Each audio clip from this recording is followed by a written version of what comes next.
Well, good morning. We're here at the Emergency Operations Center.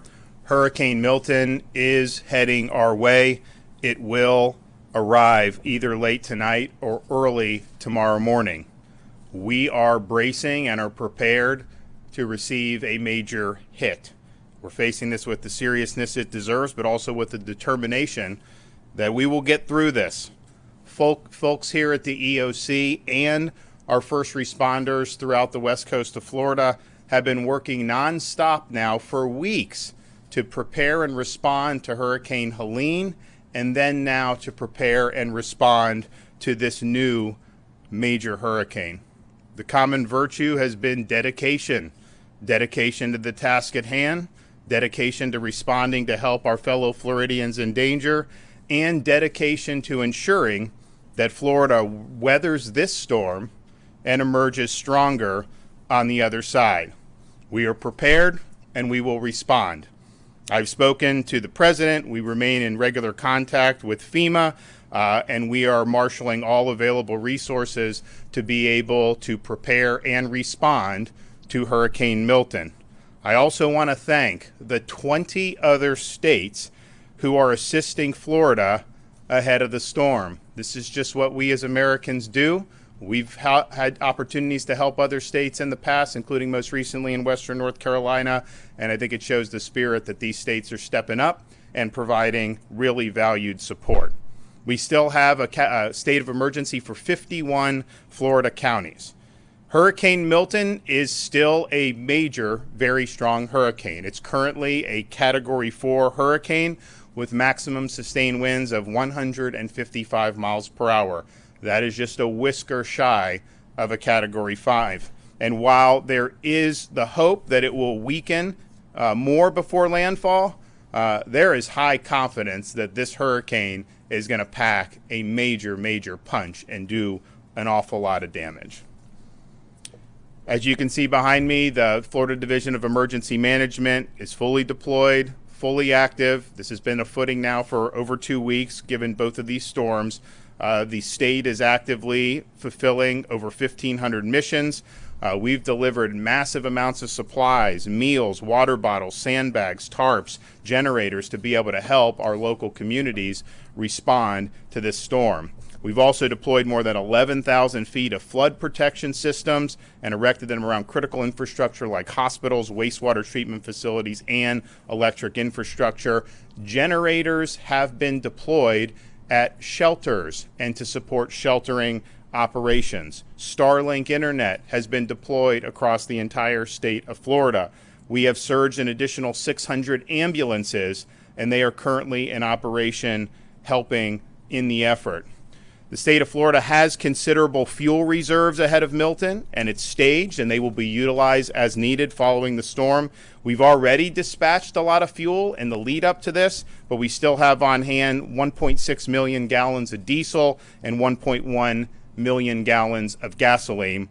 There is no, right now, fuel shortage. However, demand has been extraordinarily high, and some gas stations have run out. To be able to help ameliorate that, the Florida Highway Patrol has facilitated 106 long-distance fuel tanker escorts with sirens getting through traffic, totaling almost 1 million gallons of gasoline from ports in Tampa, Jacksonville, Everglades, and Manatee, and they are continuing with the fuel escorts as we speak. I'm in contact with the ports on the west coast of Florida.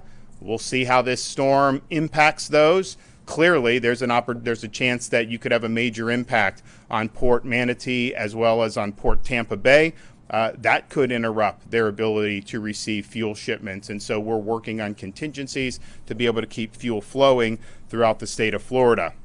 As we saw this new storm develop, it was clear that a lot of the hardest hit areas on the west coast of Florida from Hurricane Helene had not had major, robust debris removal contracts in place or operations in place. Some of these contractors were good. Some of them were not getting the job done. So you had a major hazard on barrier islands in Pinellas, Manatee, and Sarasota County. So this weekend, I authorized mandated 24/7 debris removal. We took all the Florida Department of Transportation and other agency vehicles, brought them from all across the state, and they are engaged in other missions as their normal course of business, and dedicated it to debris removal. So in a little over 48 hours, and they were working all through the night in the wee hours of the morning in places like Manatee, Sarasota, and Pinellas. They were able to remove 55,000 cubic yards of debris. So that's over 3,000 truckloads of debris. And it's our estimation that on those barrier islands, they were able to make a dent in the debris and reduce it by about 50% just from what Jared Perdue and the other agencies were able to get done. So I want to thank everybody that's been involved in that. It did not stop since this weekend. We're now in a position where it's likely the conditions are going to deteriorate, and so we're going to have to wind that down. But they did make a difference, and there will be less damage from this storm as a result of getting that debris out than there otherwise would have been. The Florida Department of Transportation is staging the following assets ahead of the storm: 156 bridge inspectors, 328 cut and toss personnel, and over 1,500 pieces of heavy equipment. Florida National Guard, Florida State Guard, Florida Fish and Wildlife, and the Florida Highway Patrol have activated additional personnel in advance of the storm. We have hundreds of state search and rescue personnel on hand, 26 total teams. They are currently embedded in the potential impact sites along the West Coast to begin immediate rescue operations as soon as the storm passes. The National Guard is deploying 6,000 Florida National Guardsmen, as well as 3,000 National Guardsmen from other states. And so we thank for the support on that. We have 34 search and rescue areas that have been brought in from other states. We have 500 tactical vehicles, including 180 high water vehicles, aerial, water, and ground National Guard search and rescue teams. This is the largest Florida National Guard search and rescue mobilization in the entire history of the state of Florida. Our Florida State Guard is also deploying almost 200 soldiers, 10 maritime crews, 3 high water UTVs, 2 UH-60 Black Hawk helicopters, 4 drone teams, 15 cut and toss crews, 2 amphibious rescue crews. We want to thank them. I mean, this was just a dream a couple years ago that they would be involved, and there was a lot of unfair criticism when we stood it up, but they have made a huge difference in this hurricane season. They're going to continue to do it here.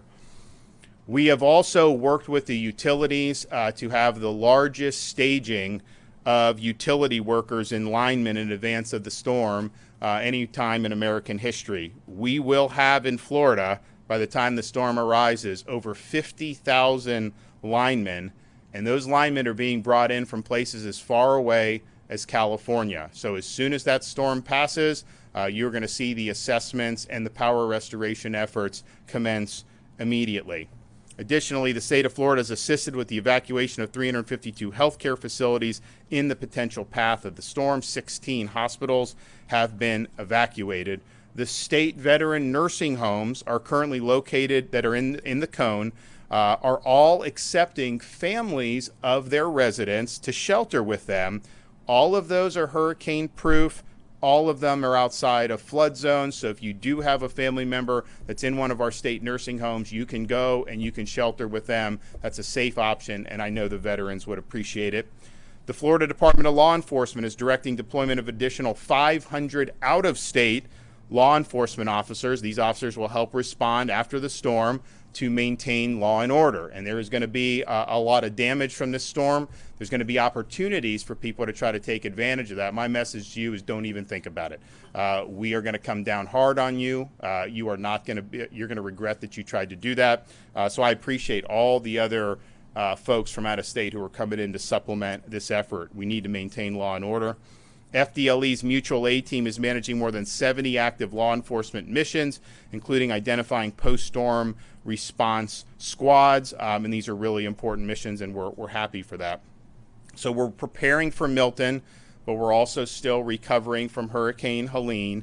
When Hurricane Helene hit, we reactivated the Florida Disaster Fund. We are now accepting donations into the Florida Disaster Fund for both storms, both Helene and for Milton. This is a private fund. It's affiliated with the state, in terms of disaster, but it's tax-deductible donations. We distributed $63 million after Hurricane Ian to help people largely in Southwest Florida. This is something that is really, really important. So I've directed Volunteer Florida to keep the fund activated for Hurricane Milton. I want to thank, there's already been millions raised for Helene. I want to thank Lennar, Wells Fargo, Walmart, and Publix for making really significant donations. And I know there's going to be a lot more that are going to want to do it. To contribute to the Florida Disaster Fund, you can text disaster to 20222, disaster to 20222, or you can visit floridadisasterfund.org.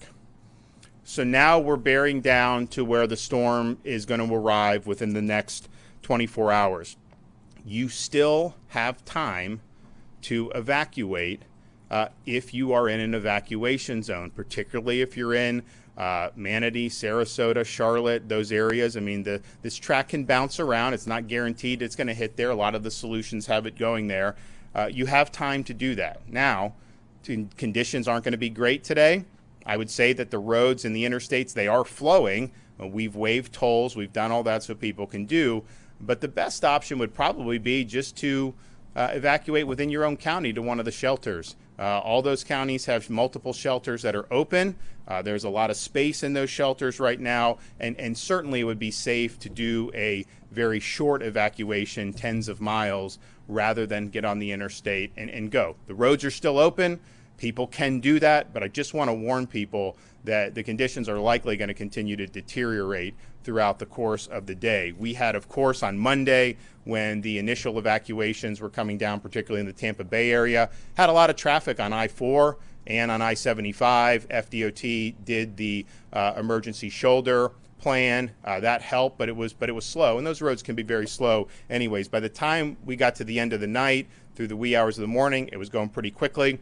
Yesterday was not as bad on those roads as it was on Monday, but what we did see is Alligator Alley down in southern Florida was about 150% of its normal capacity, and I think that's because as people saw the storm potentially bending a little further south, I think a lot of people in Southwest Florida decided to evacuate across the state, and so that's that.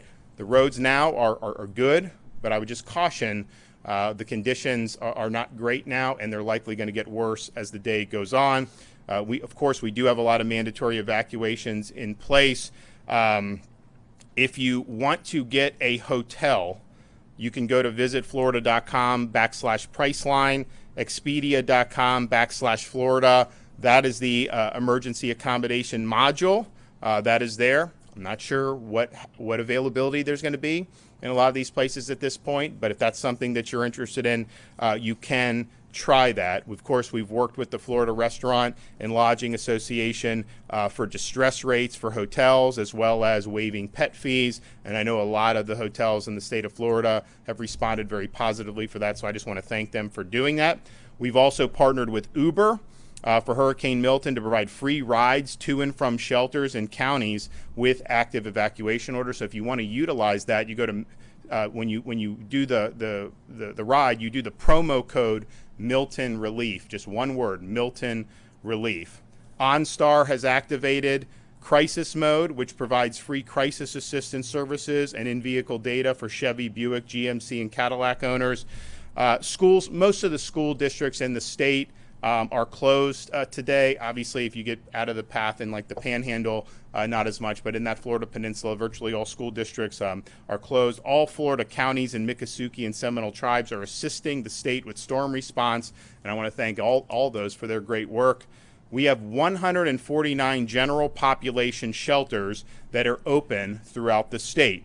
The current total shelter population is just 31,000 individuals. We have room in those shelters for a total population of almost 200,000 individuals. So there is space available in these shelters. I know a lot of people would rather stay in a hotel, stay with friends, and that's fine. But especially now as the storm's getting closer, you may be able to get in your car and drive 10 miles, get to a shelter, ride the storm out, and then be able to go as you see fit, and hopefully you'll be able to get back to your place very quickly. But space is available. So there are 36 county-owned special needs shelters that are open and operating in counties that are in the path of the storm. Schools and other facilities are now also being used as supplementary state-supported shelters across the state. The state of Florida has now opened 6 state-operated supplemental shelters. These may not ultimately be needed, but you have a lot of people in the evacuation zones. I think most people decided to just leave and find something on their own. We still have a lot of room in the traditional shelters, but out of an abundance of caution, we wanted to open additional options. So the 6 state-operated supplemental shelters currently are Hard Rock Event Center, 5223 Orient Road in Tampa, City Furniture, 3205 South Frontage Road in Plant City, Baycare, 1802 North Del Mabry Highway in Tampa, Life Science Logistics, 310 North Galloway Road, Lakeland, Babcock Ranch, 43281 Cypress Parkway and Punta Gorda, the Wiregrass Ranch Sports Camp, 3021 Sports Coast Way in Wesley Chapel, Florida. That site also has capabilities to service special needs individuals. And Kevin is also working on setting up a 7th site. Now, those state-supported shelters, they do have generators, so you will have access to power. I think you have Starlink at those. They've got Starlink internet. So, look, it's not the 4 seasons, but there are some things there that will make it tolerable to be able to get through the next 24 to 36 hours. You can find the shelter options at floridadisaster.org/shelters. You can also find your county's EM page at floridadisaster.org/counties, floridadisaster.org/counties. So people have time now to evacuate if they are in the area of an evacuation zone. We see the storm is a very strong Category 4. I've said from the beginning, the prognostications are it's likely going to weaken before it gets, but it may not. And even if it does weaken, it's still going to be a major, major impact. So you still have time now to make decisions to protect yourself and your family. Massive amounts of space at these shelters. The roads are flowing. The conditions are going to get bad, so you just got to be very careful with that. But certainly these shelters are a very live option. I want to just finally thank everybody. When you have these emergencies with a major hurricane, it's a huge deal. We spin up all state agencies, everyone here at the EOC, working basically round the clock. You have all the counties and cities that were in the path of Hurricane Helene, and it wasn't just the Big Bend where you took the blow. It was massive surge up and down the west coast of the Florida Peninsula. A lot of damage was done. There were thousands of rescue missions that were effectuated immediately after the storm. Huge things done, like fixing the road and SR 786, helping with the bridges. There was so much that was done in the immediate aftermath and is still being done in that. Then you have another storm that developed, and immediately you're back on that posture, round the clock, no time to rest, no time to sleep for a lot of these folks, and it's not easy. And so I just want to say, on behalf of the state of Florida, thank you for discharging your duties. Thank you for accepting this mission. It's not going to be easy, but there's no better group of people that I would want responding to this than the folks that we have doing it throughout this state. Whether you're talking about the counties down on the Gulf Coast of Florida, whether you're talking about the people that we have here assembled in Tallahassee, these folks have proven themselves. They're working hard, and we will get the job done. Okay, Kevin Guthrie. Thank you, Governor. I want to reiterate that we will get the job done. Absolutely. The men and women behind me are the best in the country, and they lead the industry in what it is that we do. The men that are standing behind me and the men and women that are state agency heads, everybody has checked their ego at the door, and all it is about teamwork right now. We're going to get that done. We're less than 24 hours from landfall, and the governor has been working tirelessly alongside all of us to ensure that we have all the resources needed ahead of landfall. Today, we continue to move thousands of resources to staging areas across the state. We want to ensure we have the right resources to move into the right places at the right time. Life-threatening storm surge is expected along Florida's west coast. Counties from Levy to Collier have ordered mandatory evacuations, and I urge you to heed those warnings if you're in one of those zones. You might not want to evacuate, but there are free shelters in your area. If you live in a mobile or manufactured home and you're in this impact area, please go to a local shelter. If you rely on power for medical devices or other things, please go to a local shelter. You live in a home that can't withstand the hurricane force winds, again, please go to a local shelter. We have enormous capacity. We're about 31,000 sheltered last night. We have the ability to do well over 200,000 in the impact area. If you're making a decision, you say, oh, it's too late, there's not enough room for me, there is room. Please come. Your home and belongings can be replaced, but you cannot. You can find a list of all shelters, including our state-run shelters that the governor just mentioned, by visiting floridadisaster.org/shelters. We also have options to assist residents with evacuating. We still are running our shuttle service. You could also go to floridadisaster.org for updates on that 1-800 number. That number is 1-800-729-3413. Again, that's 1-800-729-3413. We've also partnered with Uber, and you can call them and put in the discount code of Milton Relief. That's Milton Relief, and that'll be a free ride to the shelter. If you don't live in an evacuation zone and decide to shelter in place, make sure you have enough supplies to weather the storm and after the storm conditions cease. We recommend you have 7 days of supplies on hand. Power outages are expected with this storm. Charge your electronic devices now before the power starts to go out. If anybody's looked at a radar in the last 8 hours, you see a lot of rain heading into the impact area. You see tornado warnings. I think as of our 7:15 briefing with my executive staff, we had 7 tornado warnings, and as we were walking in here, I saw 2 more. So there's been roughly 10 tornado warnings. Power will start going out, so you need to make sure your electronic devices are charged now. If you can get outside and it's safe to do so, make sure you're bringing out all that furniture, potted plants, decorations. If you can pick it up, put it up. The strong winds can obviously pick that stuff up and deposit it much somewhere else.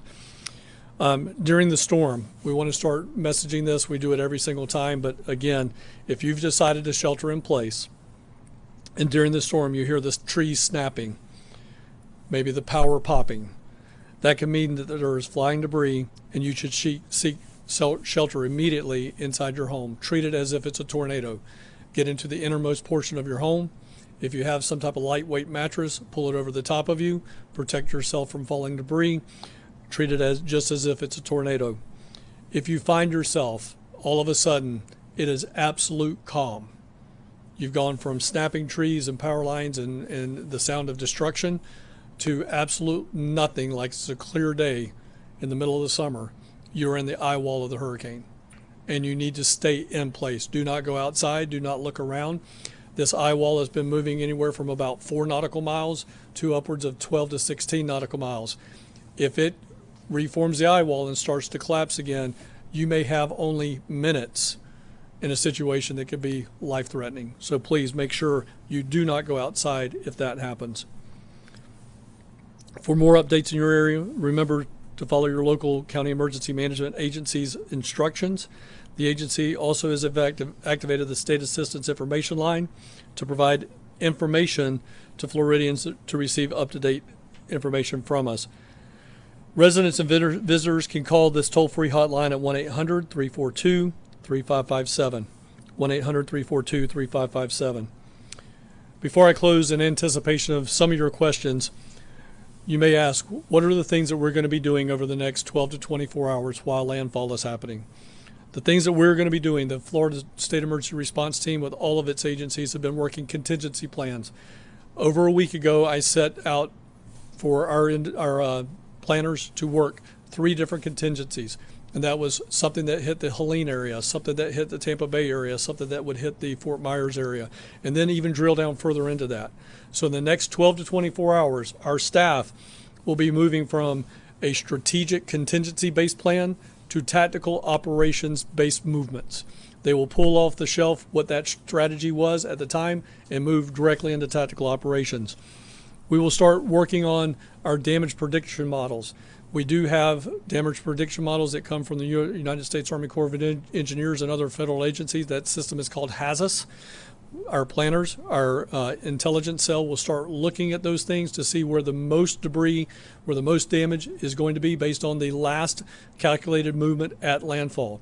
So we will then start marshaling resources from the north and the south with all of the agencies behind me and all the agencies that are out there on the floor right now, to include local county assets and statewide, or I'm sorry, out-of-state mutual aid assets, to move from north or south into those impacted areas, surging more resources where we anticipate having the most damage based on those models.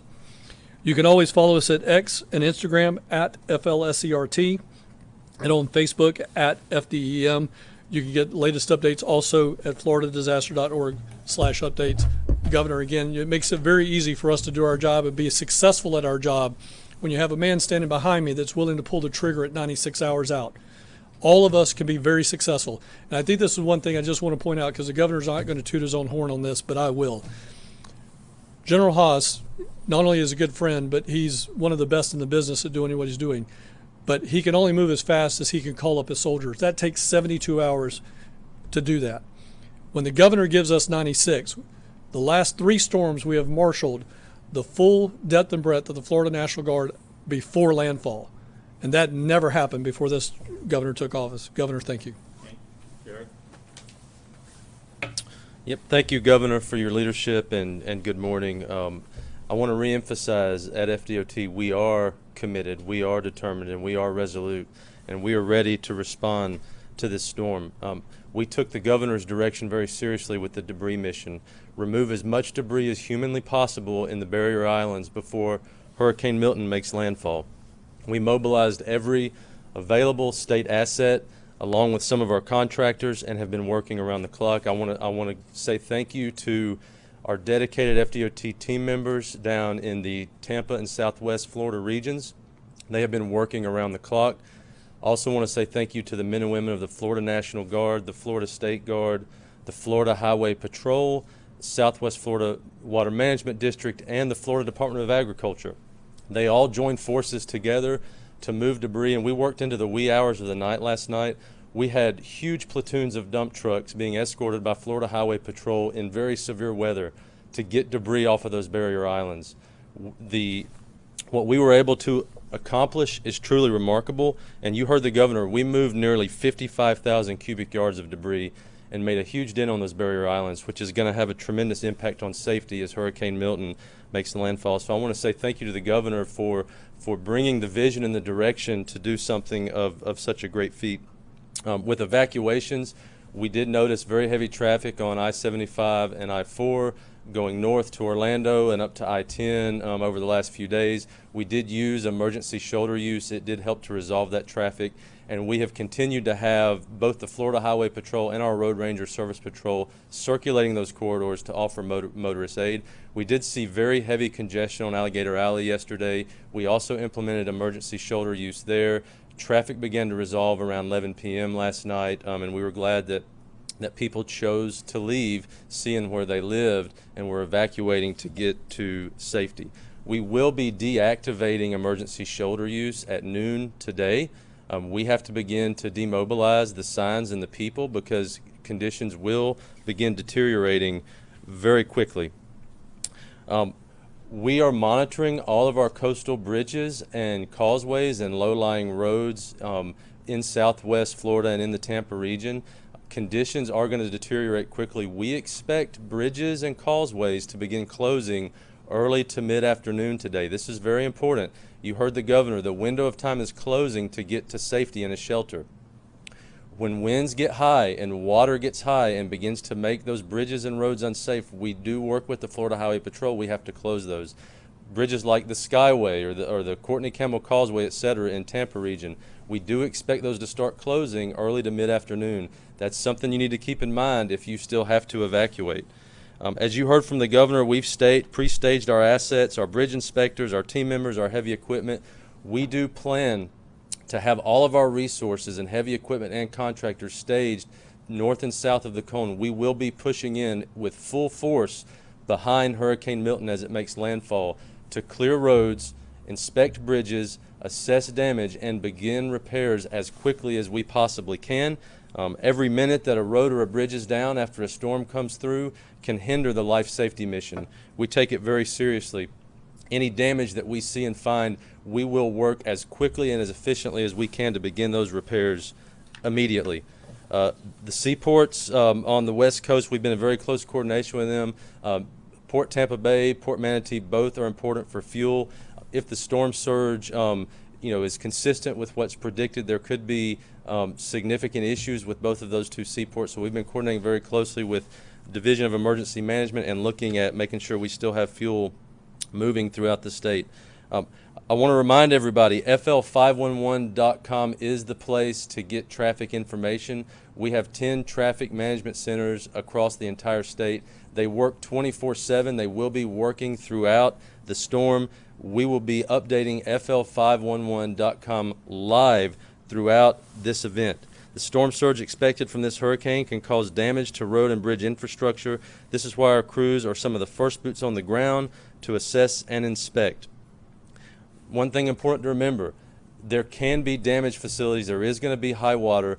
Please do not get out and drive around until we have had the opportunity to inspect bridges and roads. Even after the storm passes through, there will be roads underwater. Please do not drive through water. It's inevitable. Every storm season, people choose to drive through water. You have no idea what's going on underneath that water. It can be very dangerous. Please give us time to do our job. Make sure roads are safe before you start driving around. Again, FL511.com, and thank you, Governor, for your leadership. Mark? Yes, sir. Good morning. Under Governor DeSantis' leadership, Florida is a law and order state. And FDLE will work with our partners at all times to ensure that it stays that way. As the commissioner, I've been in contact with the Florida sheriffs in the impacted areas, everything from Jefferson County all the way down to Key West, to ensure that their needs are met and supported. We've also worked hand in hand with the Florida Police Chiefs Association and the Florida Sheriff's Association to ensure if they have any pre-storm needs or even post-storm recovery efforts that we're there for them. I can safely say that the Florida Police Chief Association already has the South Florida Police officers coming together for about 80 members that are going to be poised ready to come in to the impact area to support as needed. The Florida Sheriff's Association has strike teams available and ready to move in as needed to support. Now, FDLE is directing the deployment of additional 500 officers that are coming in from out of state. We already have 150 that has been notified and alerted and en route to the area. So tomorrow, after the storm passes, you may see law enforcement entities from other agencies from out of state that will be coming in to support, whether they be as special deputies under the sheriff or state officers that will support local law enforcement or state efforts. If you see them, they are going to be law enforcement authority and have powers as such. So I just want to make sure our people understand that. Florida will not stand for looting, will not stand for it. We will come after you, and we're not going to stop if anyone takes advantage of any of our citizens or visitors in this time of need. So pay attention to that. If you have anybody or anything that you may see that's going wrong, contact your local law enforcement. We're there to support them, and we will be there on top to take care of that. Now, FDLE special agents and law enforcement analysts have been steadfast all the way through Hurricane Helena, and also will continue on past Hurricane Milton to give you that great support. Our mutual aid team at FDLE has already been managing numerous law enforcement missions, and such as identifying post-storm response squads, establishing base camps for first responders, and conducting security missions. Now, in addition, FDLE has nearly 200 analysts that are on standby for reunification efforts for Florida. Law enforcement officers and offices for sheriffs and police departments to help you if you're missing your loved ones. We're here to help and try to find them. FDLE Sworn Training Unit CUT team is standing ready to go out and support any first responder that may have damage to their house, so that way these teams come in and get them back ready, and so that way they can go out and support their community so they're not worried about stuff that's happening at their house. Now, FDLE law enforcement strike teams are coming from Pensacola and Miami into the area. These strike teams will be able to do everything from violent crime investigations to patrol operation and security details. FDLE special agents are activated, all of them are activated to deploy in the impact area as needed. Now, in any type of event, comms is one of the biggest issues. And FDLE Communications Strike Team is already at the ready, working with ESF2 here at the Florida State EOC to ensure that agencies that lose their 911 communication, internet or radio communications, we're there to help them and get them back up and operational as fast as possible. In addition, our FDLE aviation assets are also pre-positioned to conduct overwatch missions for patrol officers and sheriff's offices and departments as needed on request. And I'll echo what Kevin said. Because of Governor DeSantis, we are ready. And thank you again, sir, for your support. And Florida could not be in better hands. Thank you, Governor. Good morning, fellow Floridians. It is an honor to, on behalf of the Florida Highway Patrol, to serve Governor DeSantis and his administration and also serve the great people of the state of Florida. Just a brief update on our operations at the Florida Highway Patrol. We have pre-staged high water rescue vehicles in preparation for landfall. FHP is conducting proactive patrols of evacuated communities to suppress criminal activity. As the governor spoke about, we have been laser focused on ensuring that our roadways are open so that we can conduct escorts of fuel trucks to gas stations that are in need of fuel, as we are still doing those missions in this moment. But as the ports on the land side close down for the hurricane, we are still engaged in transports of ambulances, ambulance companies, first responders, and other elements that need to be where they need to be at a certain time before landfall is made by the hurricane. If you are an ambulance company or if you are a healthcare facility that needs the services of the Florida Highway Patrol for the purposes of getting through congested areas, we would encourage you to dial star FHP, and we will make our best efforts to make sure that you get where you need to go in due time. We are currently also supporting the Department of Juvenile Justice by evacuating juveniles in secure residence facilities, and we are helping to relocate military families from the affected areas. We continue to provide law enforcement services in conjunction with our partners at FDLE to areas in the state that were affected by Hurricane Helene, specifically Keaton Beach, Steinhatchee, and Deacle Beach. As of today, all FHP troops and all 2,000 state troopers are activated on an Alpha Bravo shift, and that includes an additional 300 auxiliary state troopers. We are all in, full force, 24/7 from here on out. Now, I want to talk briefly about after the storm passes and makes landfall, and then we come in behind, you're going to see a lot of first responder personnel. You're going to see law enforcement. You're going to see the National Guard. You're going to see the State Guard, out-of-state law enforcement officers. At the direction of Governor DeSantis, we have 500 out-of-state law enforcement officers that are going to complement and supplement our response, and we appreciate FDLE's leadership on that. You're going to see DOT personnel. As far as law enforcement goes, obviously we're going to be focused on search and rescue initially. We're going to be focused on getting roadways back open so that we can amplify our search and rescue efforts. But if you are in need and there's no electricity, for example, or your phone doesn't work, feel free to interact one-on-one with law enforcement officers. We are here to help you in that moment of need. The governor talked a little bit yesterday about in the state of Florida, law and order state, Second Amendment state, you don't know what's behind that door, and I'm speaking directly to the criminal element that intend to take advantage of Floridians. The governor's right, you don't know who is behind that door, and they're probably armed. But if you find yourself in a situation where there is nobody in that home and you intend to burglarize it and take advantage of Floridians, there's going to be consequences. And I'll start with first of all, you're going to have the Florida Highway Patrol, 2,000 state troopers. You're going to have FDLE. You're going to have out-of-county sheriffs. And now we're going to have out-of-state troopers.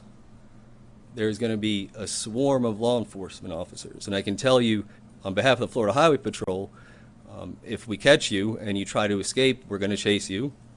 We're going to use intentional contact to stop the pursuit. We're not going to allow you to injure or kill Floridians because of your criminal activity. We're going to hold you accountable and get you in custody.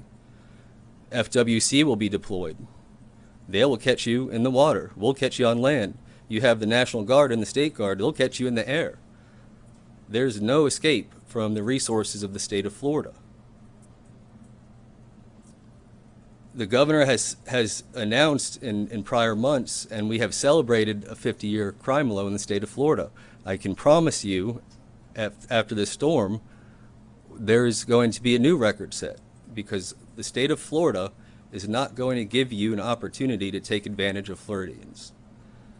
And then my final comment would be that we at the Florida Highway Patrol, and I know I speak for all the professionals that are standing behind me and the governor as well, is that we are cognizant of the weight of this moment for the state of Florida. We are cognizant of the weight of your safety and your concern as Floridians, and we are cognizant of our duty as representatives of the government and as law enforcement officers and first responders, and we intend to meet this moment and we intend to honor our duty.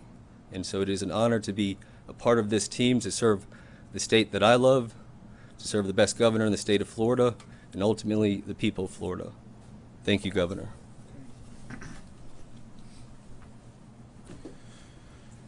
So we're bracing. We know we're going to get hit later tonight or early tomorrow morning. It is going to bring a lot of ferocity. It's going to bring a lot of hazards, a lot of damage. You still have time to make the decision to ensure your safety. You do not have to get on the interstate and drive to Georgia. You don't have to drive to Pensacola. You can go to a local shelter, which would be likely tens of miles away. We also have now these state shelters. There's massive, massive amounts of room in all of those shelters. You ride it out for a night. The storm's likely going to be gone on the east coast of Florida by tomorrow afternoon. You're going to obviously have first responders and everyone on the scene immediately and doing what they can. But you're going to be able to get back. You're going to be able to resume your life. But just make sure that you're putting yourself in a situation where you can safely weather this storm. So you still have time. Time is running out. But if you make that decision now, I think you'll be glad you did. Yep. A lot of people are choosing to stay in Sarasota, Charlotte County. What's your message to those people that are choosing to stay in their homes? Well, if you're not in an evacuation zone, I would imagine, because there's a lot of population in some of those areas, like Kevin said, if you're going to hunker down like that, you're basically going to be, if you're not in a flood, you're basically going to be concerned about the wind. And this is a strong storm. So if you start to hear popping, if you start to hear trees snapping, you got to treat that like a tornado, and you got to hunker down. Because you're going to have debris, you're going to have trees, you're going to have things that could potentially fly around and cause a threat to your life. Now, if you are in an evacuation zone and you're in places like Sarasota or Charlotte, just know that if you get 10 feet of storm surge, you can't just hunker down with that. That is ultimately the surge. Mother Nature is going to win that fight. So I think it's hazardous to be staying, particularly on those barrier islands in Sarasota County, particularly on the barrier islands and other parts of coastal Charlotte County. And so if you're in an evacuation zone, you can just get up, go to one of the many shelters that are available. Maybe you have friends and family close by. Maybe you want to get on the interstate. I would say that's going to be a little dicey, but some people will want to do that. So you still have time to do it. And we don't know, look, this track of this storm, where it hits, and is it landfall going to be at Sarasota? Is it going to be further north, further south?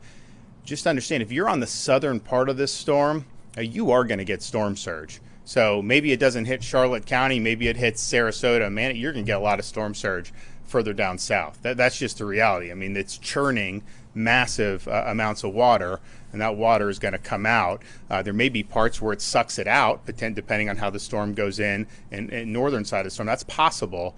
But man, if you're anywhere in the eye or south, for sure, you are going to get major storm surge. Any estimate on how many people have actually heeded the evacuation call? Sure. We've had way higher volumes on our state system than we normally do. I mean, it was on a Monday.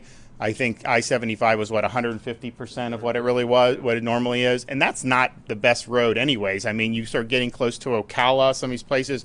I mean, you could just have standstill traffic there. I-4, same thing. Much more than we normally have. But I think anyone that's driven in Central Florida knows you get on I-4 near like Champions Gate in some of these places. That's part of the reason why we're doing Moving Florida Forward, doing all that. And like it needs to get done, and we're accelerating that. But there's bad traffic anyways, but there was a lot of people on the road. And then I think yesterday to see Alligator Alley at 150% of its normal, that's telling you that there are a lot of people that have done that. And we've stressing the availability of local shelters. Anytime you evacuate, there's going to be a certain amount of hazard for that because there's a lot of people on the road, especially if conditions start to get bad. The safest thing is drive that 10 miles, 15 miles, wherever, go to the shelter. But you don't have to do that. A lot of people haven't done that. I'm a little surprised at the number of the shelters. I thought it'd be a little bit higher. But I also think, if the storm wasn't going to hit till Wednesday night or Thursday morning, a lot of people wouldn't want to stay in a shelter Monday or Tuesday night. So I do think you're going to see the shelters. I think that number is going to go up today throughout all those counties that are in the eye of the storm. And of course, we have the state shelters. That's up on the DEM website where you can see all those. Those are going to be, it's like big. Those are all thousands of people can fit in each one of those. And we thank, we've had businesses that have leased it out. I know we did Hard Rock. We've done a bunch of stuff. You're going to have internet. You're going to have a generator. There's going to be power. Again, it's not going to be the Four Seasons, but it is going to be something that's going to be tolerable for a night. And so if you're in a situation where you're just hoping that you don't get hit with massive storm surge, those are going to be really, really good options for you to do. So obviously the storm is very dangerous, and you've been pushing for evacuations and whatnot. There's also misinformation out there that I think even a member of your team has tried to dispel online. I know the FEMA administrator brought up other reports of misinformation. I just want to know your thoughts on it. What specific misinformation are you talking? There was one. There was one tweet that was telling people not to evacuate because there was some collusion between FEMA and a security team that wouldn't let people back into their homes. That was obviously. I know, guys, listen. I think most people are wise to this. We live in an era where if you put out crap online, you can get a lot of people to share it, and you can monetize that. That's just the way it is. But if you're hearing something that's just outrageous, just know, in the state of Florida, none of that stuff would ever fly. So you don't have to worry about that. FEMA is not leading this show. We are leading this show here in the state of Florida. We're marshaling whatever assets are available to us. We're leveraging that. But certainly with people evacuating, in my executive order, I put in on Saturday that the default is you have a right to immediately return to your home following the storm. Now, there may be some circumstances that are not usual, but if a bridge is about to collapse, if there's real massive hazards, if there's active rescues going on, but the default is you get back. You can't just say, oh, we're just going to keep people off for 48 hours because we think it'll be easier to clean up debris. No. This is your private property. This is your home. You have a right to go back. So that's in our executive order. That'll be something that we work towards to make sure that that's the case.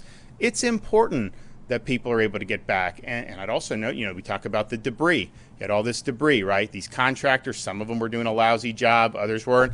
And we decided to take it on ourselves to go really surge people and supplement that.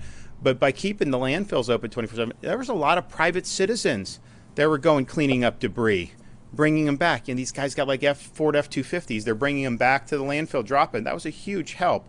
So there's not going to be anything where FEMA is ever going to be able to keep you from your home. Be careful about the nonsense that gets circulated, and just know that the more titillating it is, the more likely somebody is making money off of it, and they don't really give a damn about the well-being and safety of the people that are actually in the eye of this storm. It's all just trying to monetize what they're doing. And I know there's been a lot of stuff about what FEMA's done in other states. Look, I haven't been there. I don't know. But I can tell you in Florida, we are leading this train. We're marshaling all available resources, federal, state, and we're supporting local. And that's the way it's going to be. So you can have confidence in that. Yes, sir. It's coming up on 11 o'clock right now.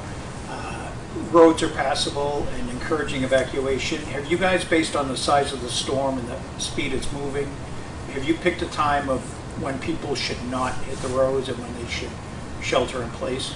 We haven't, because I think it just depends on where you are, what the conditions are. I would say that the conditions are going to get worse throughout the rest of today. So these local shelters are a great option to be able to go and drive a few miles, get into a shelter, and then just ride out the storm is not going to be a problem. I mean, if you leave right now, go to your local shelter, you're fine, right? If you leave right now and you get on the interstate and you want to drive to Pensacola, look, just know that you're going to start to see some hazards. We do have fatalities on the roads with almost every storm. So the risk that you're assuming is a lot higher than if you just go to a local shelter. So I wouldn't want to say there's like a hard and fast time where you just can't. I think now you can go to the local shelter, but I would say even starting now, when you start talking about the interstate, you are going to see conditions deteriorate throughout today. And there is a lot of rain. There's problems in different parts right now. People get it. There's bands and whatnot. And it's not going to be right now hurricane force right now, but still, this is something that could be problematic. And so, I mean, I just think like if you're elderly or something like that, what would be the better option? Like, I would advise probably just going to the shelter right now rather than trying to get on the interstate, and go visit your kids or something. So, but people can make that decision based on what is in front of them at the time. There will come a time probably where, once we start getting the tropical storm force winds, where it is definitely going to be too dangerous. I don't think we're there now, but I think that's rapidly approaching. Regarding the shelters, basically for people who are displaced after this storm, will they be able to go to these shelters? If they go to their house and it's destroyed, will they? I think let Kevin talk. I think these shelters are to ride out the storm. We've worked with counties with Helene on sheltering availability for post-storm. I don't know that these are necessarily the same things on that, but we have had that mission. Do you want to address? Yes, sir. Thank you, sir.